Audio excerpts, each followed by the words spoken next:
Hello, and welcome to Inside the Legislative Loop with Women's Foundation of Alabama. We usually do these digitally, but we thought today we were going to come with a little sass. We're going to do something different. And I'm so excited. I'm Melanie, Bridgeforth, President and CEO of the Foundation, and I'm excited to be joined with the best and brightest, I think, in the country. That's right. Who are doing incredible work from the world of philanthropy to the world of legislative advocacy, public affairs, and everything in between. And we are excited and we are grateful, first and foremost, for you, our supporters, our advocates, who make everything we're about to talk about possible. So let's get into it.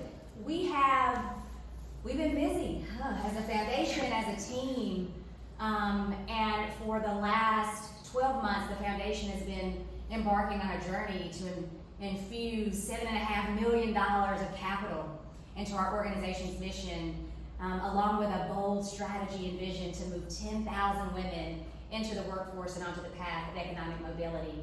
And without Kim Cochran, Zhaundra Jones, and Susan Kennedy, none of that is possible. So let's get into some of the work that we are actually doing to make the Watershed campaign become the Watershed effect. So I'm going to start my question with Susan. We are ending a very big legislative session. And Susan, you are in the halls of the legislature and have been there for over 20 years. You've got more than 2 decades of expertise under your belt, and we would not want to do this work without you. If you had to pick, what was one of the biggest wins for women in this session? Well, it's definitely absolutely the child care tax credit. There has never been a tax credit for the child care industry or for employers for child care or for families for child care. And that has been happening around the country, but Alabama had not addressed that issue. And when the Lieutenant Governor had his task force on workforce and workforce participation and how to get people back into the workforce, we knew that women were a key part of that. And one of the main obstacles to women going back to work, especially after the pandemic, was access to affordable and quality child care.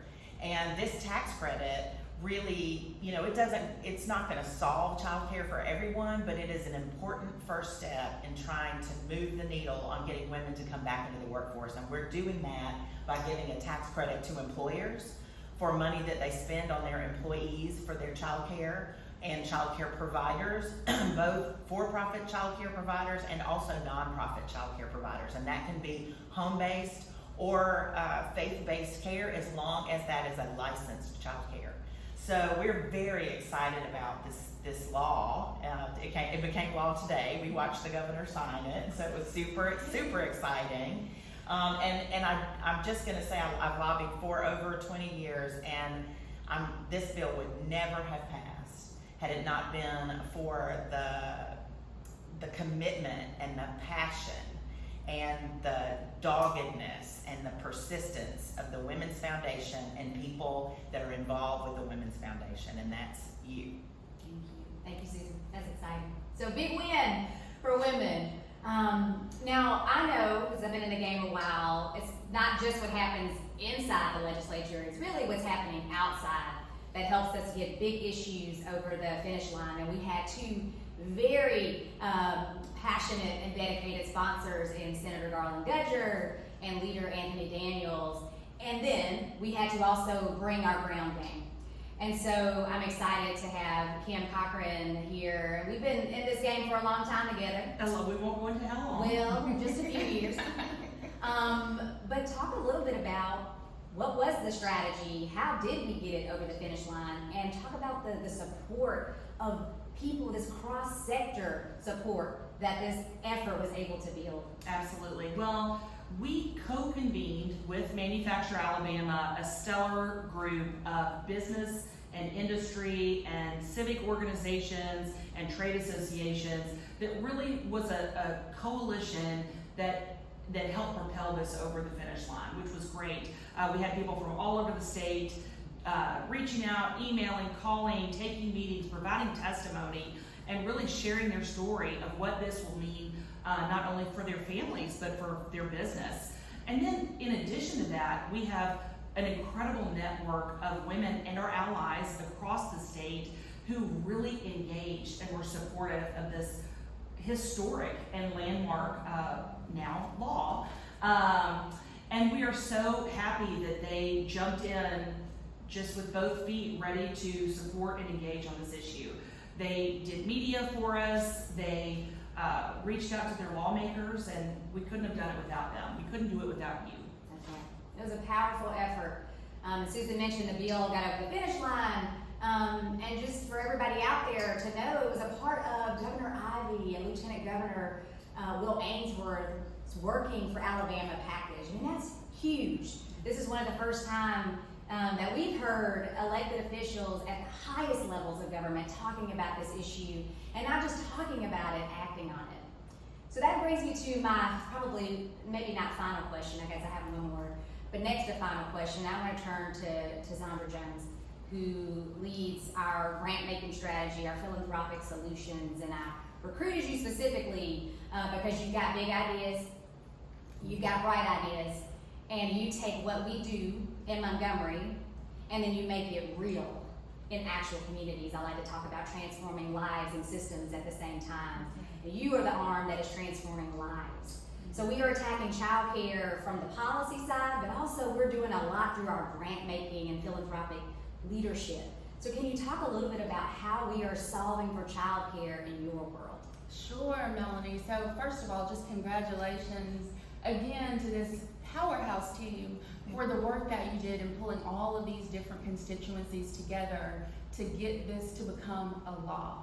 I think it is so exciting to hear that word because so often we work in philanthropy and in the nonprofit space, and we're doing really great work on the ground, but the context and environment in which we're doing that work isn't always conducive to being able to maximize that work. And so when you can see laws changed that are also working in conjunction with our groundwork and the work that the nonprofits that we get to fund and support are doing, that's not heard of very often, and it's absolutely amazing. And so, you know, Susan talked a lot about this law really impacting the child care providers and the families, and that's who we work with and support on a regular basis. So we have the opportunity to partner with and support nonprofit organizations across the state that are working to ensure women have access to education, and then the wraparound supports that they need, like funding for childcare, or a coach, or funding for any sort of emerging needs that might come up. We want to remove any barriers that are going to be in their way. And so we do that through our grants and our partnerships with a ton of providers like our community colleges. But we also work with providers and invest in them. Right now we're doing it through this Advancing Alabama Child Care Accelerator, which is really taking providers and treating them like the business owners and entrepreneurs that they are. We're really investing in their leadership and opening up spaces on the ground, literally, in neighborhoods and communities throughout the state. And what this law then is gonna do is give, like Susan just said, these families the opportunity to fill these spaces without it having to take up so much of their income. And so we're gonna see real tangible effects in the pocketbooks and in the lives of the women that we get to see graduate from these programs and participate in all of the work that we get to fund. So I am very excited. And Zhaundra, when you talk about the Child Care Accelerator program, when the women who are going through this program, this cohort, have completed the cycle and they started their business or they've expanded their child care business, how many new slots in this region of Greater Birmingham alone could that open? Melanie, I'm so excited because this is really our first cohort. We have 12 amazing child care providers that signed up. We had about 50 that applied. And all of these are women that are going from either current home-based centers to center-based providers. And by the end of the cohort, if we're able to fund them at the level that they need, we will be opening up anywhere from 250 to upwards of 350 seats in the Greater Birmingham region alone. That's huge. Yeah. That's awesome. I love that. And I love this conversation because there's no way to get all of that across to you in writing. We needed to have a little bit of a dialogue. We'll try to do this a bit more often. You know, I talk a lot about not just meeting women where they are, but I want to meet women where they dream. And so my last question to each of you just a second. We'll call this a Melanie Minute. What's your dream for Alabama women? Kim? My dream, because I have a daughter, is that they have access to every opportunity out there. No matter what that may be, I don't want women to lack for childcare or to lack for paid leave or to lack for anything that keeps them from taking care of their families. Yeah, I love that question, and for me, I want women in Alabama to live their best lives. And so it may not be what you have envisioned before, it may not be anything that you have seen before. I want them, like Kim said, to have every opportunity, but to be able to really fully actualize themselves and to really be able to invest in their own well-being and in their leadership, in their dreams, and live the best lives possible.